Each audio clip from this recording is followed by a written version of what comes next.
Today, we're going to talk about the oh my goodness, the deeper source of your fatigue. Now, I will say this, I am an expert in this area, simply because I've been tired a good portion of my life, and I overcame it. So, I have something very important I want to share.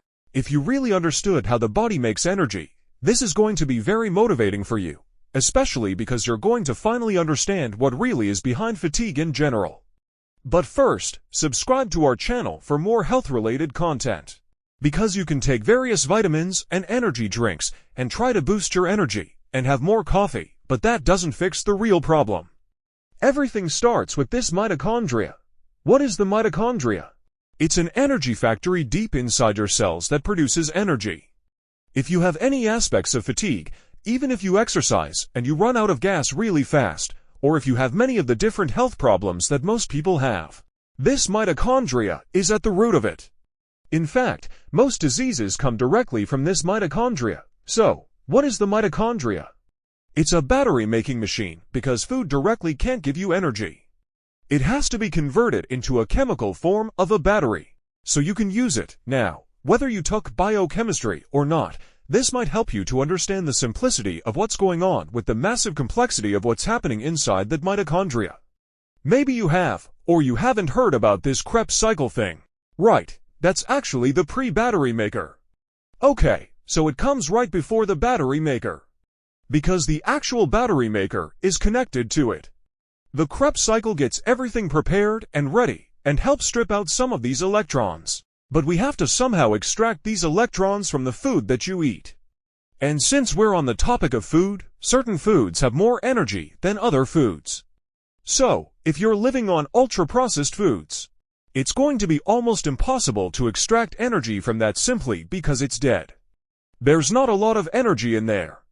Now, there's a lot of nutritional factors in food that we need, that the battery maker assembly line requires in each step of the assembly line.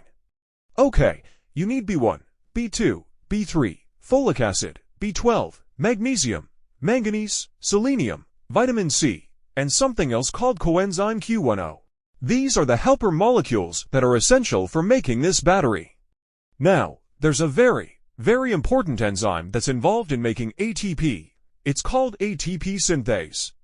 But what's interesting about this ATP enzyme is that it's very, very tiny. And it's a turbine. It spins, it helps to generate energy. But it's very, very tiny, so how fast do they rotate? Well, they're rotating roughly about 7,000 to 9,000 rotations every single minute. So, you can imagine how much ATP is generated. I mean, just one enzyme, you're talking like 27,000 ATPs per minute.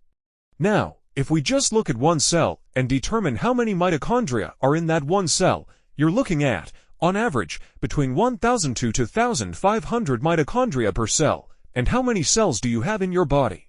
You have 10 trillion cells. Incredible, right? Now, a healthy person makes a massive amount of ATP. The actual weight of that ATP would be equivalent to your own weight. So, if I weigh 180 pounds, I make 180 pounds of ATP every single day. That would be equivalent to 12,200 watts, which comes out to about 282 AA batteries. Now, that might not seem like a lot of wattage, but your body is very efficient at using this energy. But the fascinating thing about this ATP is, it's not really stored, it's generated on demand. So, if you're not really exercising or moving, you're not going to generate nearly as much as if you were exercising. Now, the next question is, if we don't store ATP, what energy do we store? Well, there's two fuel sources. You have sugar stored as glycogen in your muscle and your liver, and you also store energy as fat. Then you can very easily use that fat as energy and have that go through this ketogenic cycle.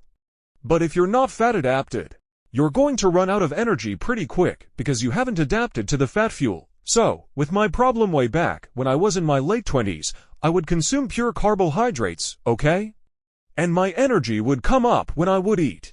And then it would come crashing down because I ran out of energy. So, what's significant about that is that 70% of all your ATP is used by your brain.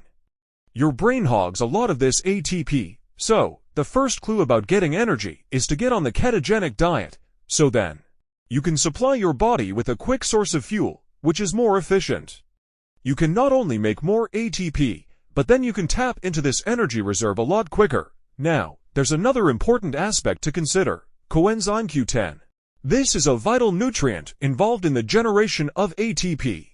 However, its levels can be depleted by certain medications, such as statins. So, if you're on medications that deplete coenzyme Q10, you should consider supplementation. It can significantly improve your energy levels and overall health. Now, let's talk about the best foods to increase energy.